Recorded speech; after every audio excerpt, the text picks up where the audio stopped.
Okay, you can go ahead with the intro. Are you ready? Yeah. Okay. Warming up, I see. No, I still need to stretch a bit because I'm still a bit sore. Okay, we got this. Hello, car fighters. Welcome to the Meta Nerd channel. I am not your typical host because I'm MrTimeLeap, but today we got some new spicy Steam Maiden support to talk about, which incidentally is less Steam Maiden than Steam Maiden should be. Okay, that's a really great intro. Thank you very much for that intro. As MrTimeLeap has already make that excellent intro, I couldn't ask for a better intro than that. Today we will be going through, although this video is kind of late, but hey, it's better late than never. I mean, are we ever on time when it comes to Gear Chronicle? Time is our whole gimmick. Yeah, that is true. In any case, we have the new Time Maiden-ish support for the clan collection, which features 3 new cards, which would probably gonna shake up the whole V Premium meta after they are being introduced. Because I think at this point, the whole V Premium format, the meta format does not really changes a lot. It's just that you have more choices in terms of the meta. I think this is probably the support that is gonna push Gear Chronicle to the absolute meta. I think it's gonna be it's gonna definitely bring Steam Maidens more on the map, and it's probably gonna make either compete with Chronojet or maybe outcompete Chronojet. But coming out of this clan collection, I think the current top tier decks are gonna stay top tier. That depending on the ban list, what's gonna happen there, that thing's gonna change drastically. If they hit the top decks, then this deck could definitely come out on top, which is gonna be pretty insane. So I'm looking forward to that. Your camera, I think it's freezing already. Give me a second to fix that. Because for some reason it's... Okay, we're back. Okay, don't mind me just standing there still while suddenly a mouth is talking, because that's just a disruption in the time-space continuum. Ignore that part. Without further ado, let's get into the cards themselves. First of all, we have a Gear Cat traveling with the storm. Although when this unit is placed on Vanguard or Vigor Circle, look at the 3 cards on the top of your deck, choose up to 1 card with Steam Maiden in its card name from among them, reveal it and put it into your hand, and put the rest to the bottom of the deck in any order. Second skill, Auto Vigor Circle. When this unit boosts, this unit gets 1k power until the end of the battle for each card in the bind zone.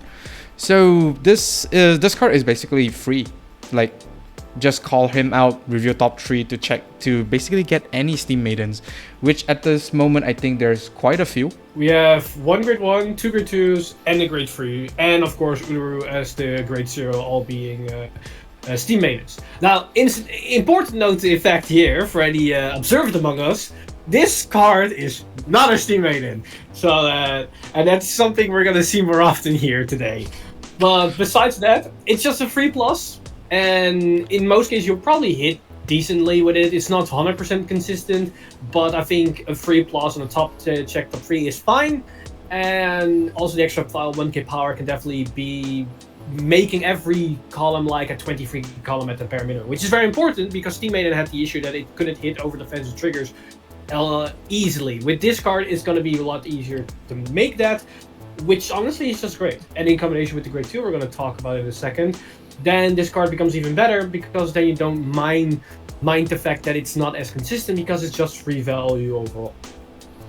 I mean, there's hardly any like negative value in Gear Chronicle cards, right? No, like at the bare minimum, we're just an equal trade.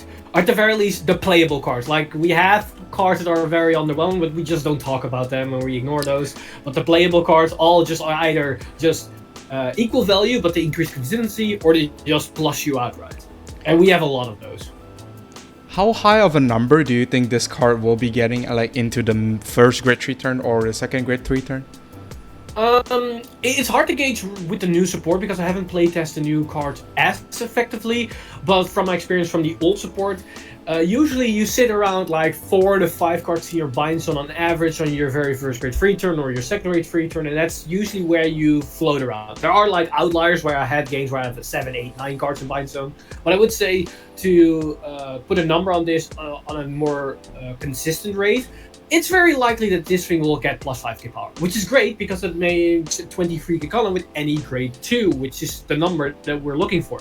But with the new support, it is possible to potentially get consistently to 6, 7, 8, maybe 10 cards in bind with the Steam Maiden support. So this card could definitely be a solid booster, making your numbers all the more friendly.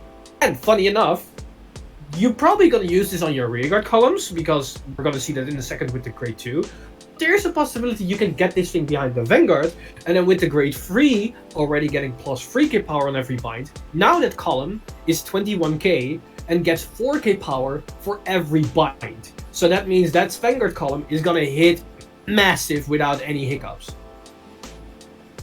Yeah, this is only just the first card. I mean, of course, at this point, all of us already know there's reveals for the Gear Chronicles, but then again, we're just going through some of the potential meta play that you could play in the whole game with this card. This is only the first card, and I'm telling you, this is just like the very surface level, because the other two cards is gonna basically grind your gears like there's no tomorrow. Like, this is a very simple card. It's just numbers. It's just a numbers game, this card. There's nothing really special comes into play. It's the other two cards that changes a lot. Speaking of the other two cards, we have the grade 2, Steam Maiden Entarana. Which is a Steam Maiden, by the way. Yeah. So, auto when this unit is placed on Vanguard or Rearguard Circle, cost Counterblast 1, search your deck for up to 1 Gear Cat traveling with the Storm, the previous grade 1. Call it to Rearguard in the same column as this unit and shuffle your deck. Second skill, auto Rearguard Circle. At the end of the battle, this unit attacks while boosted. Cost Soul Blast 1. Reveal 2 cards from the top of your deck. Choose up to 1 card from among them. Put to your hand and bind the rest. So yeah, that's where you should see the combo with this card and the Gear Cat. And also, you should already know this by now, because the Gear Cat is actually in this card art. As opposed, this Steam Maiden is also in the Gear Cat art as well. Give me a second. Okay, I'm back. Yeah, I think Discord crashed it on for a second in the stream. Yeah, so indeed, this is a very nice combo with these two cards, and what you just said. I like that aspect about the artwork, that they combine the two cards together. I like that flavor when certain units work together, they put them both in the artwork of both units. Well, this is the reason why the grade 1 is fine for being free and not being as consistent, because you search out that grade 1, so you probably don't lose out on card events from your hand when using the skill. So on top of the fact you search out this card, you can get free value on top of that, and it's a generically good booster. And this is also the reason why I was talking about the 23k column, because you're going to call this thing, that calls the grade 1 behind it, so you have an 18k column that most likely will be 23k, because it will probably get 5k power. And on top of the fact that this card filters your deck for a grade 1, that potentially filters your deck for a Steam Maiden, makes your deck all the more compressed, but then also on top of that, her second skill plays into that Gear Cat, also into your whole engine, as you can bind whatever card you want from the top 2 and get any card into your hand, which can be one of your combo pieces for your Steam Maiden archetype, maybe even Gear Colossus, because the interesting part about this skill is that it doesn't need to search an archetype. You can search anything. And that's the interesting part about this particular card, is that specify it is... Oh, I think my camera freezes again. Give me a said that again. I don't know why my camera is freezing, but Discord is having some issues here. Yeah. Okay, so for what I was saying, the interesting thing about this card is, if my camera doesn't freeze again on me here, is that this thing is completely generic, which means you can search out anything, including Gear Colossus, which means you can increase the consistency of your entire engine, which is really, really good. And a lot of players might go to this card and see, oh, this card sets up your bind zone, it sets up your multi-attack combo, because you can bind whatever cards you need, like the Steam Maidens in your bind zone, or just more cards in your bind zone to set up your Gear Cat, or maybe Uluru to be a powerful beater. But the interesting thing about this card is that it doesn't only sets up your bind zone. Interesting enough, it sets up your drop zone as well, and the reason why that's the case is because it Soul Blast the card.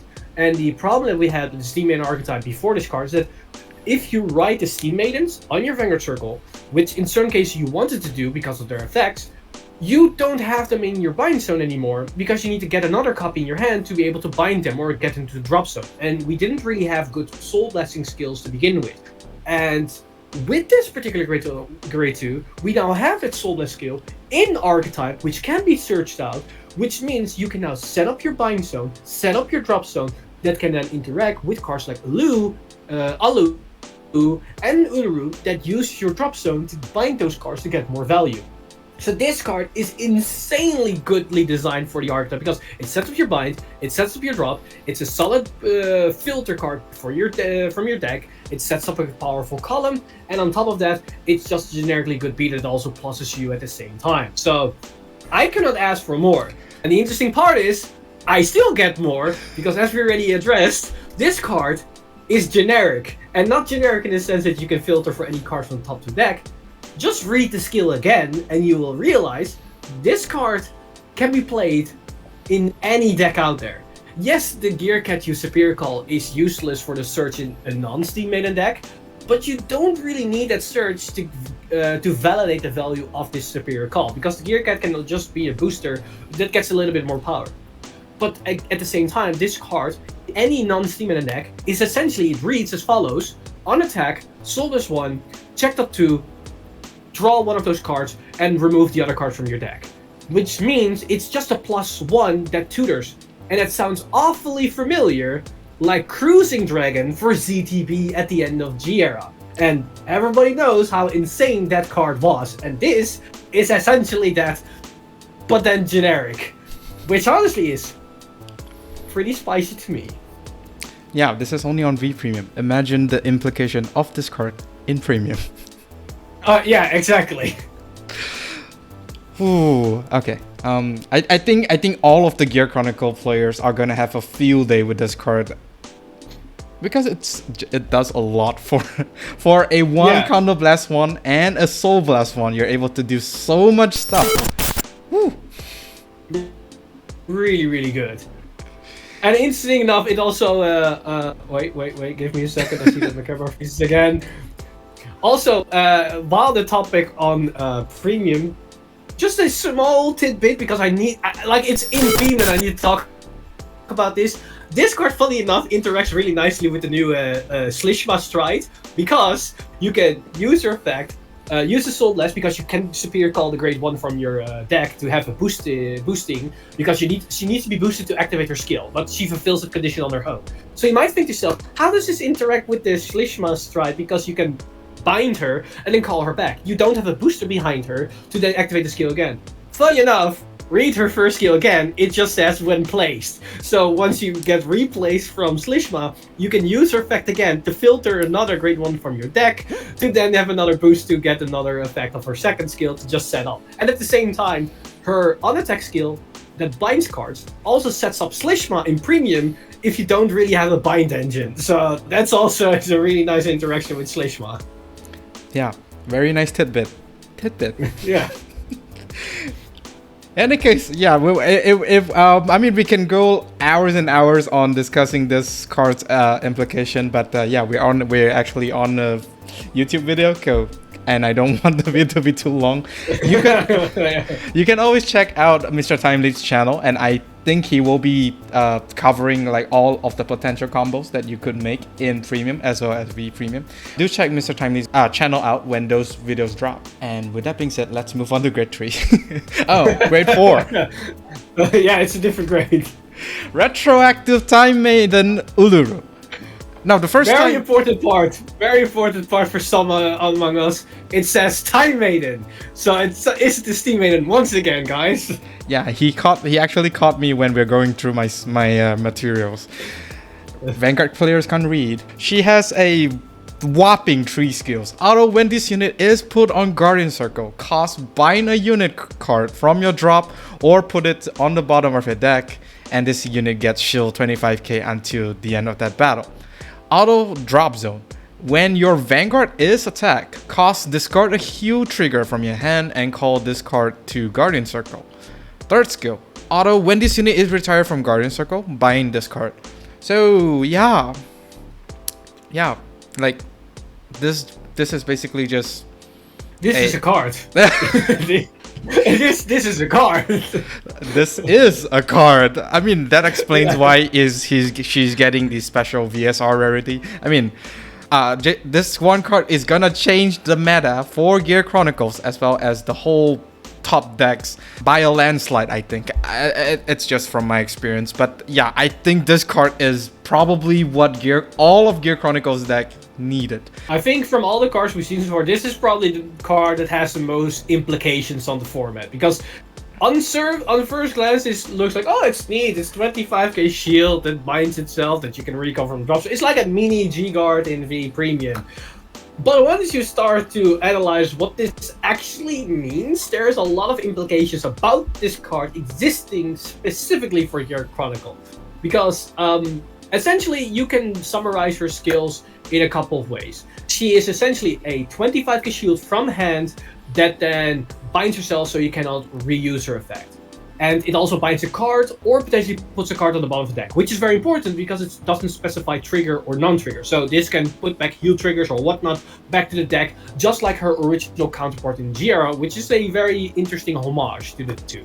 Now, also a fact is that the fact that this card binds a card from drop potentially, that means she can accelerate your bind zone for a lot of specific ways. This can help you to accelerate the bind zone for your Steam Maidens to get more power on the board, but for the more cultured individuals among us, they might immediately realize Mystery Flare is a potential here, because this thing can accelerate Mystery Flare to the stratosphere. Per rulings of the new guard rulings in the V era, you can use this thing on turn 1. So if you set up your drop zone with multiple grade 4s, you can basically get like 8 grades on your very first grade 1 turn. Then on the next turn you have 16 grades potentially, and on your very first grade 3 turn you already can be like at 24 grades. Which means Mystery Flare is right ready on your very first grade 3 turn, which is insane to think about. But that's just like the gimmick part here. Now the other effect about this is that she puts herself from the drop into the Guardian Circle, potentially, if you discard a heal. Now, that tells you that, oh, you need to put this thing into the drop zone and then use a heal to use her effect as a G-Guardian. But that is not necessarily the case because of her first skill, meaning you can just call from her from hand. So now you think to yourself, what's the point of that second skill? There are a couple of things that interact with this. First off, if your opening hand is a bit clunky, you have too many of her in your hand and no grade 3s or whatnot, you can use like Steam Breath Dragon and Lost Gear Dog A to discard her to get your grade 3s. Which means you don't lose out on value, because the moment you hit a heal trigger, you can still use her, which means she is a great discard fodder in those specific scenarios. But also thing is that if you're up against a deck, and there are quite a lot in the format right now, with a very nasty guard restrict, this just plays around that. Because this just circumvents any guard restrict. It doesn't matter if it's Battledore, it doesn't matter if it's Glory Maelstrom, it doesn't matter if it's Hope on Damp. This thing just goes basically through that. Which means it's an insane defensive card in the right circumstances when you can set that up. And that is, so far what we just talked about, is her in a generic sense. This can work in any Gear Chronicle deck for V Premium or Premium.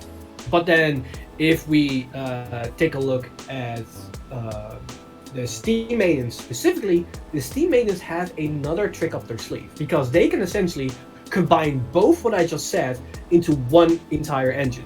Because you can guard with Uluru from hand, it binds itself, you get a 25k shield, you get the shuffle back or bind, then she's in the bind zone. Then you can use the Steam Maiden mechanic to TimeLeap a grade 3 into the grade 4 Uluru, and then mid-battle, or maybe at the end of the turn or next turn, whatever, call another unit on top of her, she goes to the drop, and that means now you can discard a heal to use her skill again. And that means you can recycle the same Uluru over and over and over again, which gives you a lot of free value, and that just accelerates your bind zone and just gives you insanely amount of shield value, which is really, really nice. Now, another thing that you can see right now on the screen is that you have, of course, our superior riders, our striders in V. Chronojet, Chronofang, and apparently Lost Legend got lost in translation, that's why it's not on the screen, which is very thematic. But those three cards allow us to potentially ride a grade 4 from deck. Now, I've seen a lot of people speculate, oh, you can superior ride into Uluru in your grade 3 turn, and then she gets retired and puts into the drop, and then sets up for your heal trigger. I would not advise doing that for two reasons. One, you just removed a great card from your deck that you could have drawn. Because unlike other Grade 4s, you actually don't mind drawing this card. In fact, you really want to draw this card, because you can just guard with her from hand for 25k shield, which is really decent. But also, you will sacrifice your Grade 3 turn, and in a format where your Grade 3 turns need to be very explosive, this is not a great thing to do, because you essentially just go into a vanilla 15k Vanguard swing. That's it. Just to put this thing into your drop so you have a more defensive follow-up turn, which, if you go for a defensive follow-up turn, that will never win you the game if you sacrifice your offensive. So I would never really advise for doing that. But besides the generic thing, Chronojet and Chronofang will benefit from Uluru by the sheer fact that she's super generic for the bypassing and evading guard restrict, and just giving you extra shield power that just amps up the shield value of your deck, which is overall really good. And at the same time, because she's a Grade 4, she makes your Lost Gearlock 8 into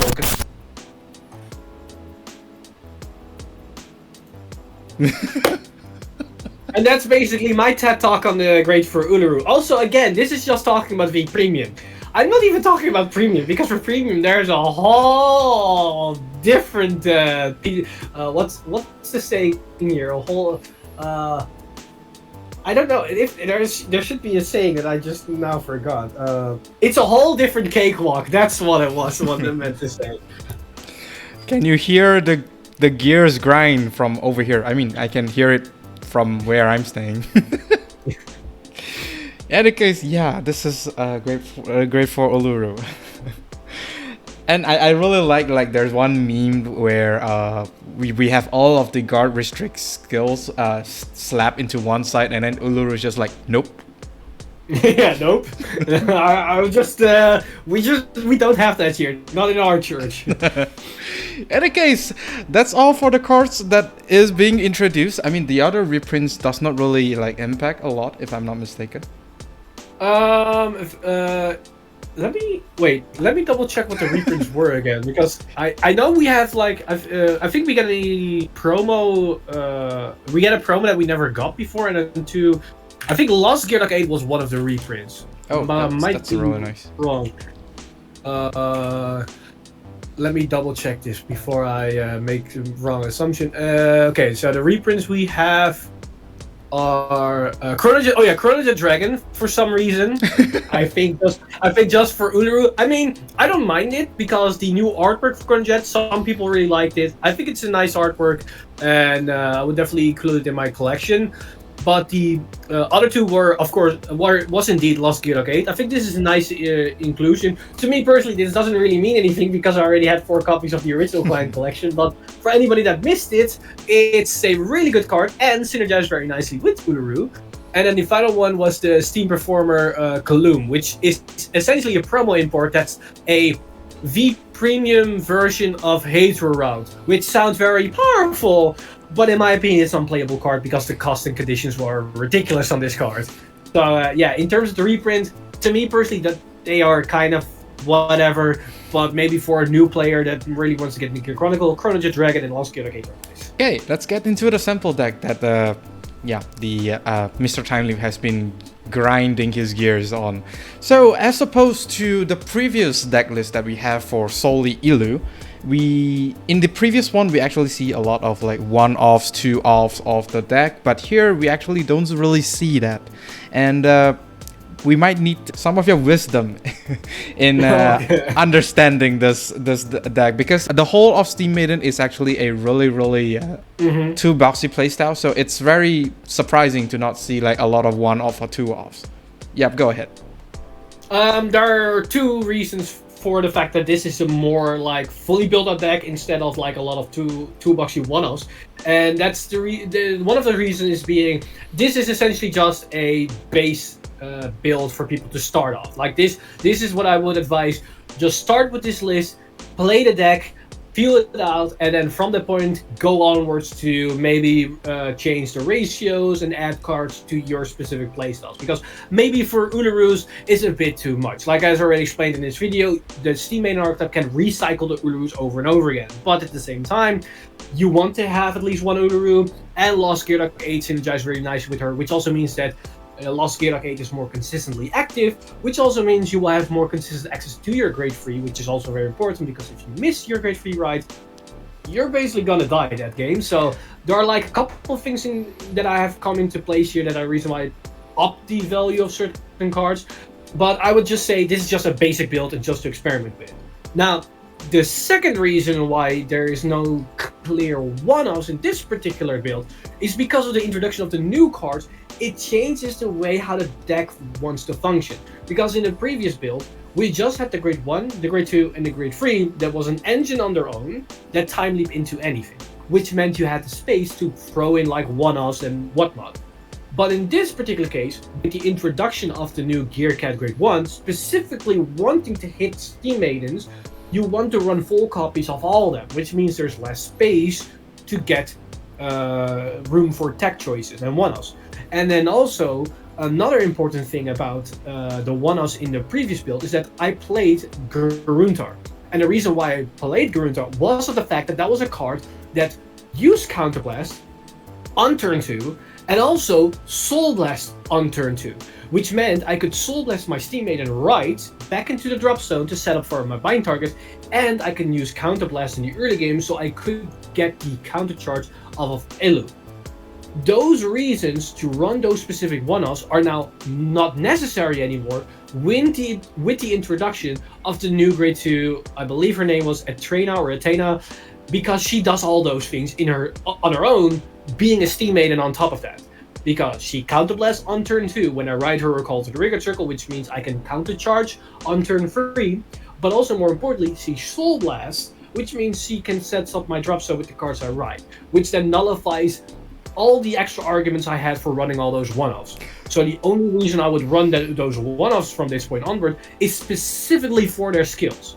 And right now, I'm not confident enough or see enough value in those skills to run them over these units. Now, that might change the moment I playtest with this deck more and more and more, and I see where I have room to take advantage of certain aspects. But right now, I don't have that information and I don't have the data to make those conclusions. And the reason why, and one specific thing that I changed, or at the very least, one specific choice I made here is that I had 7 slots left in my grade 1 and grade 2 lineup, which meant I could run a card of 4 copies and I could run a card of 3 copies, and I chose to run 3 Lost Gear 8 and 4 Naboo for the main reason that with the introduction of Entarana being soul blasting, I want to have more soul charge options, and Naboo provides me that while also gaining more advantage, so I put more value on Naboo than Lost Gear 8, but with more playtesting that could change, because at the same time, Lost Gear 8 does give me the consistency that I need and want for the deck, and Naboo can sometimes conflict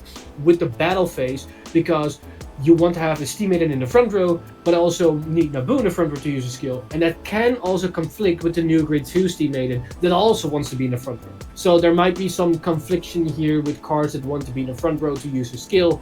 So that is something that needs to be tested a bit more to see where the value lies of these cards. And that's essentially the idea behind this deck, because the rest of the deck is essentially what we already discussed in this video, and the same core mechanic and gameplay of the Steam Maiden combos still apply, with going from grade 0 into 1, into 2, into grade 3. But we all know with the introduction of Uluru, now you have a second combo line, because you can go from grade 1 into grade 2 into grade 3, and use the grade 3 skill to go from grade 3 into grade 4. And that's essentially, basically, the main gist of everything. Yeah, Naboo is not gonna go anywhere, right? No, Naboo is one of the generic cards. You can just slap it in any deck and it's gonna be good. It just comes down to the fact of how many other on-attack battle phase grade 2s or other attackers is it gonna compete with, and can it outcompete those cards as the card value starts to ramp up as more and more newer cards are being introduced. Hopefully this could get you started in basically grind your gears for a better deck profile. In any case, we have reached the end of the video, and hopefully this will not be the last, although it does pains me to see that this series comes to an end. But hopefully Bushiroad does review more clan selection, because at the moment we don't really get any news regarding the next V clan collection. which is a bit... No, yeah, they haven't confirmed anything. Although I'm very confident. Like, I would be very surprised if they're gonna say, yeah, moving into 2023, we're gonna do no clan collection. I would be very surprised. Like, I assume what, like, maybe the summer? No, wait, we just had the summer. Like, probably in the fall product presentation, they're probably gonna reveal like the next clan collection set, like clan collection 7 and 8, or maybe they're gonna call it something else. Because keep in mind, the current V clan collection is the second name, because the original clan collection had a different name from the ones right now. Because we had clan collection 1 and 2, and then we again had 1, 2, 3, 4, 5, 6.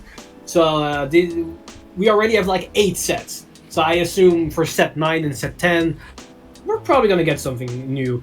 Either we're gonna get like a Legion themed set, or we're gonna get a G era boss retrain set with the things like the new Harry, new Shaharad, Renew, Nitros, Gorilla Jet G, and whatnot, and all those things. Which would be dope. Oh. This is coming from the guy who's seen the future. And I have proof, because I was the one that called a year in advance that we would get a reverse theme double set, by the way. I specifically said we're gonna get 2 separate clan collection sets with 12 in one, 12 in the other. I predicted this a year in advance, maybe a 1 year in advance. So when I say we're gonna get a G-era boss retrain thematic thing for clan collection 9 and 10, you bet your ass that's what we're gonna get in the future. He's MrTimeLeap. And he's the meta nerd.